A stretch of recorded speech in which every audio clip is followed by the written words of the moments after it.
Welcome to the WBB Mason Coaches Report. I'm here with Hofstra Women's Basketball head coach Krista Kilburn-Steveskey. Thanks for joining us today, Coach. Thanks, Amanda. Got a couple games to talk about. 3 games since we last met for the Coaches Report.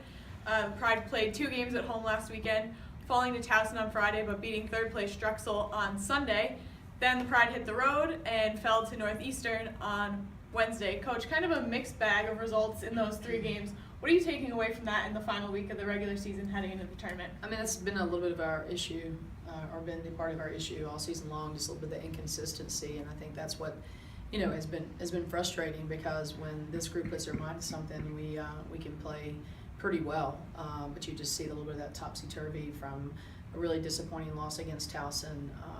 It was a grind game, we get it, it's tough, we get it, but we just could not separate, and they answered. Kudos to them, shooting the ball better. Talia Voigt, Siani Martin, who didn't play in the first game, has 21 points, and we just didn't adjust. On Sunday was senior day. You honored Sydney Epps, Sandra Dongmo, and Crystal Luciano. What have those 3 meant to your program over their careers? Yeah, that, and then to play that well that day too. So to have it for the seniors, for them to go out, I mean that.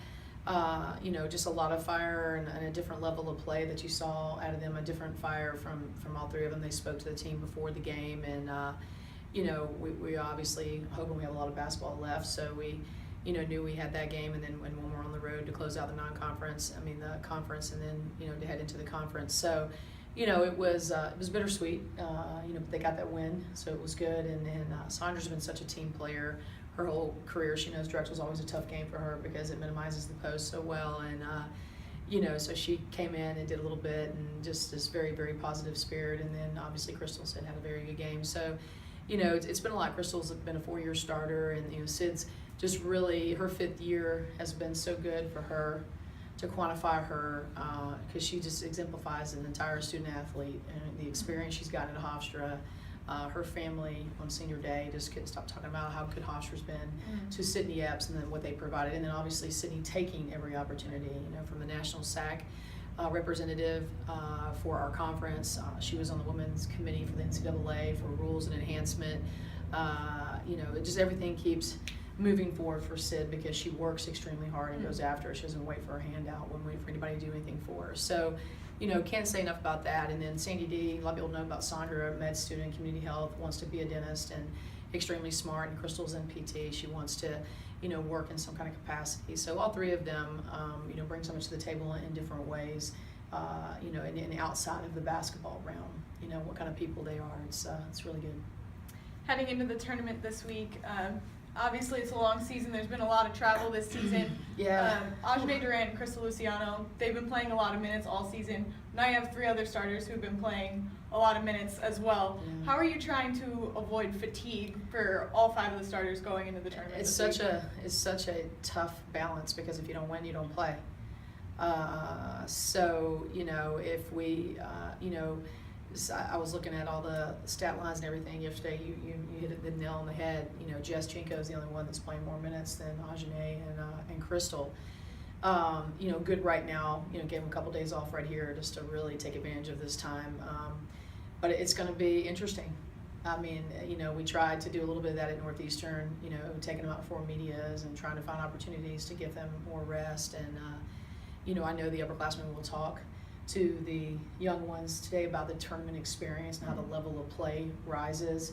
I'll mention it, at our next practice, but I know that's how they start talking about it in the locker room. We've always given them that nod to, you better start talking to the young ones. It's different now. All bets are off. Doesn't matter what happened in the conference season, and the level of play just rises. So it's going to be tricky. I wish I could tell you I had this great equation, because the issue is if we don't win, we don't play the next day. So, it's just going to hope to be nice that we, have some opportunities to get them off the court, and folks can step up and play a little better and do their role, take care of the basketball, for us, so, we can get the win. Take on Towson in the opening round on Wednesday at noon. You come in as the 9 seed, Towson is the number 8 seed. Split this season series with them, including that close loss that's fresh in everyone's memory from last weekend. What are you expecting from them, and how is that loss fueling your team going into Wednesday's game? Yeah, I mean, the motivation is there. You don't get that opportunity to turn around and get to play a team, that you didn't play your best. Kudos to them, but you didn't play your best. Ajane had a great game, trying to combat, but we needed a lot more, support. And everybody knows that. Everybody knows that we didn't play our best. It would be a different story if you felt like you played your heart out and you came up on the short end of the stick. So they know how much better we can play. Just like anybody, they all feel, these are all winnable games. You got to go by the first one. So just to have that opportunity to play them so quick, again, it's going to be great. And coming in as the 9 seed, you've played close games with every team in the conference, including Elon and JMU. If you advance, are you embracing kind of that underdog role? Yeah, we are.